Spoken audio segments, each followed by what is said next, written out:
So we've talked about the bourbon boom and whether or not it's over. We've talked about what I'm looking for out of different distilleries in 2025.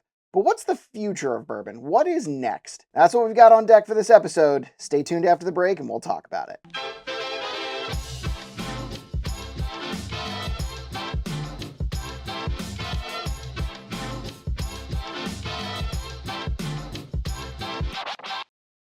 If you missed those videos, the first one is the Bourbon Boom Over is tagged right here. So if you want to go back and take a look at that, a few people have referred to it as the best video essay that I've done so far, which I'm not really trying to do video essays, but that's just kind of how it turned out. This is, I guess, going to be a video essay in and of itself. We're going to talk about the state of the industry, what's next, and where the industry lands. So if you're not really paying attention, there are some indicators that the bourbon market is cooling. First one's what I talk about in that episode is the Bourbon Boom Over.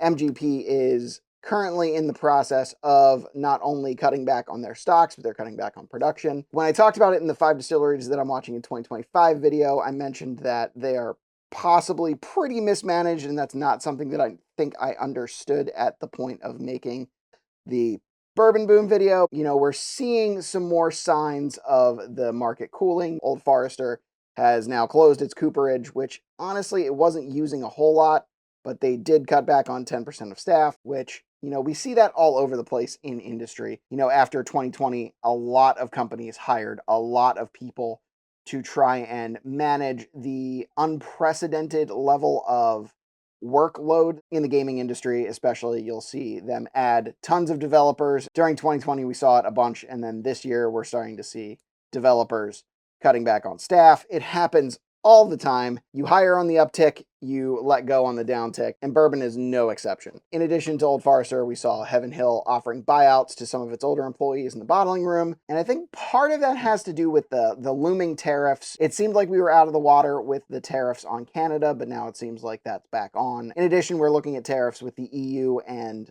China under the Trump administration. Once again, I am not getting political. This is just what's happening. I'm not pro-Trump. I'm not anti-Trump. I'm pro-America, and I'm pro the bourbon industry. And this is simply what I'm seeing, no other political analysis. The last time we had these kind of tariffs under the Trump administration, we were playing this kind of game of chicken. The bourbon industry did take a serious hit because there is a lot of overseas hype for bourbon, not just here in America. And you're thinking maybe that's a good thing because it leaves more bourbon on American soil. There might be more bourbon here, but it might not be in the ways that you necessarily want it to be.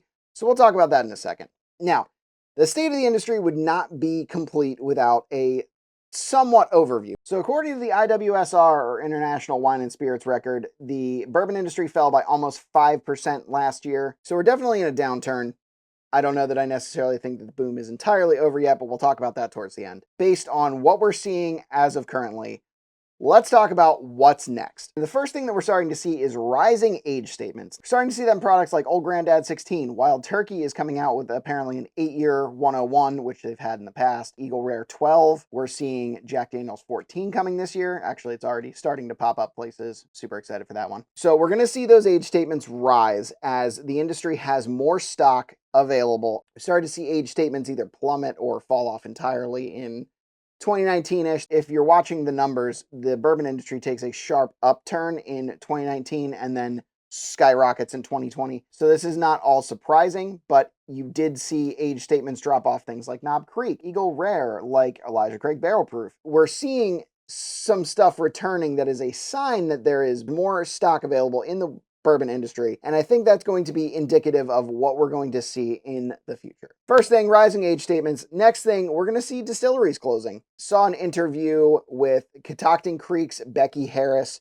where she claimed that 45 craft distilleries closed in 2023. I've not seen those numbers for 2024 yet, but I'd imagine it's at least the same, if not more. We're starting to see some of what I mentioned in the Is the Bourbon Boom Over? We're going to see those craft distilleries, especially the ones that are sourcing. I believe I said in 2024, the amount of distilleries actually declined for the first time since, I believe, 2014. That's all distilleries among all spirits, but with bourbon being the hot button thing, that has not dropped since 2014, and that's serious. So that is indicative of at least the spirits industry as a whole, but American whiskey was, I believe, driving that. So we'll see distilleries close. We'll also see, I think, more consolidation of the industry. Saw Blue Run get bought in the previous past few years. Saw Lux Row go to MGP. We saw Penelope go to MGP. We saw Green River get bought by Bardstown Bourbon Company. There will be consolidation before the end of this, and you will see brands moving to places like MGP or Sazerac. Barton was bought in, I believe, 2018. You'll see those consolidating into being sourced by the parent company. That is something that we have not necessarily quite seen yet in anything but MGP, but I think it's very possible in the future. We'll see product lines that aren't selling well be discontinued and replaced by other ones. We'll see companies making fewer products. And I think that's going to be across the board with a serious amount of belt tightening to make more money and be better on this industry without necessarily raising prices, because we're seeing a little bit of an economic downturn, and that's what companies do when you hit economic downturn. You belt tighten, you cut the fluff, and you make yourself as profitable as possible to weather the storm. The next one that I think we're already starting to see, the secondary market will cool but not cease to exist. And I'm seeing this in certain things, like I was talking to my friend Sherry the other day about Elmer T. Lee and how I've seen it go from 400 pretty consistently to about 150 on secondary. And I know some of that is the availability of it. I am low on Elmer T. Lee. But I do think there is a general consensus of it's just not sexy anymore. It is a $40 to $50 bottle, but people are not wanting to pay $400. Stag was up at like $300 for some batches, and now it's down to like $150 now that they're releasing 4 a year, which I also think is not a good thing. I think they need to cut it back to 2 to 3 and raise the quality. But if they truly have more stock, that quality of 4 releases a year will be better. I'm not against more quantity. I'm against lower quality. Even legacy items like Booker's Rye, I think I saw go for $3,200 like last year, and now it's down to 17, sometimes even 14. You are seeing the trends on the downward slope, and that's one that's crazy because they're not even making that anymore. It's not like Pappy Van Winkle, Pappy 15, Pappy 23, where there's a new one every year. Like, this is a product that was released once, and the value on it has dropped significantly. In addition to that, you'll see museum stores. We've all been to one. We've all seen one with a, crazy priced Pappy Van Winkle or a $1,000 Jack Daniel's Coy Hill or, something absurd like that. They will have to sell those stocks to continue. Like, they will sell those for not what the price tag is. These museum stores will go away. Because at this point, I think it's honestly that or their survival. And desperation makes people do really interesting things. Next up, the prices will plateau or fall. And I'm not necessarily just talking about the secondary prices like I just said. Those, I think, are already in the process of falling. But I'm talking about like things like special editions like Wild Turkey, and I know I say this almost every video, Wild Turkey's special edition prices are bonkers. Prices for those special editions will be the first thing to go. I don't think we'll see that necessarily on everyday items, or we'll see things like Woodford Reserve Batch Proof is a great example of a bottle that I think is overpriced for what they tell you on the label, but good for what it is. I think something like the Batch Proof could end up with an age statement that helps justify its $150 price tag. Like I talked about in the age statements video, when you add an age statement, it doesn't necessarily prove that it's good whiskey, but it gives you a basis for how it costs. Because as of right now, the longer it sits in wood in Kentucky, the more it costs in taxes, which is going away at some point. They are replacing that tax with something else. But right now, the longer it's in wood, the more expensive it costs. That's not counting angel share or anything else that also increases the cost. I think in the case of shelf items, you will see a quality drop or, cutting corners on cost kind of things. You might see more generic bottles. You might see synthetic corks instead of real corks. You will see cost cutting measures in effect. I don't necessarily know that you'll see, Knob Creek drop back down to $25, or even Buffalo Trace. It's at one point was like $22. It's now $30 MSRP. I don't think you'll see that, but I think you'll see other cost cutting measures that help to level out that cost. In addition to that, I think at some point you will see rare and limited bottles on the shelf, if not for long. As I talked about in the 5 distilleries video, I think you're starting to see products like Buffalo Trace available on the shelves again. And I'm not saying like you'll see Pappy Van Winkle on the shelf, but I think you're starting to see,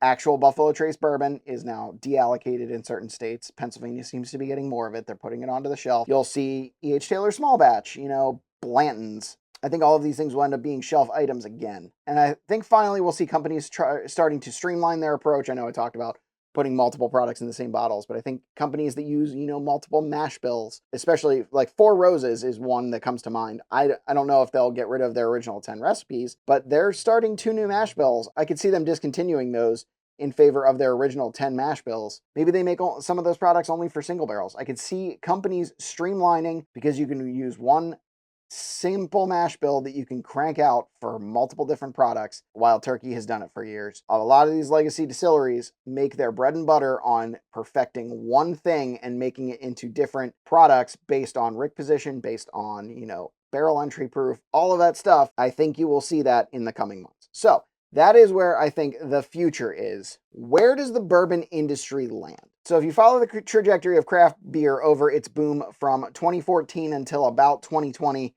I think bourbon has been very similar. And where craft beer peaked in 2019, I think bourbon has continued to go up. Part of that is because I think beer is heavily dependent on in-person consumption, where I think bourbon especially is much more of a takeaway thing. But even by the numbers, beer was down 5.1% last year, and bourbon was down about 4.8%. So I don't know that I agree that the bubble is over, simply because I think the economy is down. I think because beer has been roughly on the decline since about 2019, bourbon being roughly the same downturn year over year from 2023 to 2024. I think that's more telling of the economy and consumer spending being down year over year than anything else. I put out a poll in the PA Bourbon Squad and I left it intentionally a little vague. I put, have you spent less in 2025 than you did in 2024 on bourbon? And I didn't really try to explain it because people use any type of metric that they want. What I was looking for was how the economy has affected people spending more, spending the same. 66% of people were spending less. Somebody said, talk to me in December. Well, December, we're going to have a different economy. It's either going to be worse or better, but it's probably not going to be stagnant because that is generally how things go. But I think people are belt tightening. I think people's budgets are going down. I've spent less on bourbon this year than I have last year. Some of that's life circumstances, but I think it's interesting to see how the economy handles those things. But going back to craft beer for a second, the craft beer industry is still not even close to its pre-boom, pre-2014 numbers.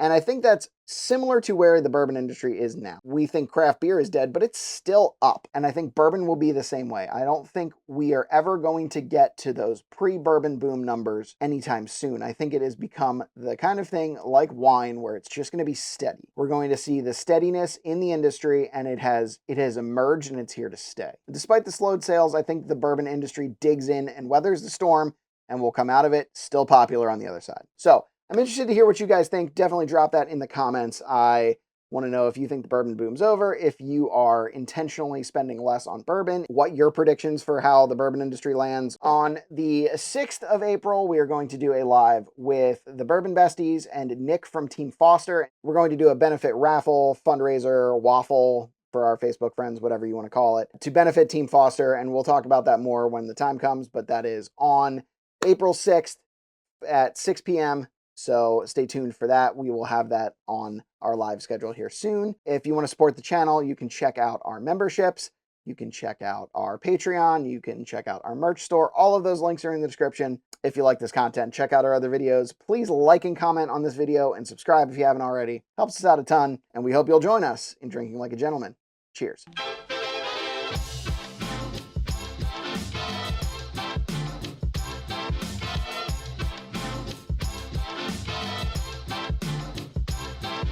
To my friend Sherry about this the other day, and we were talking about not Eagle Rare, Elmer T. Lee.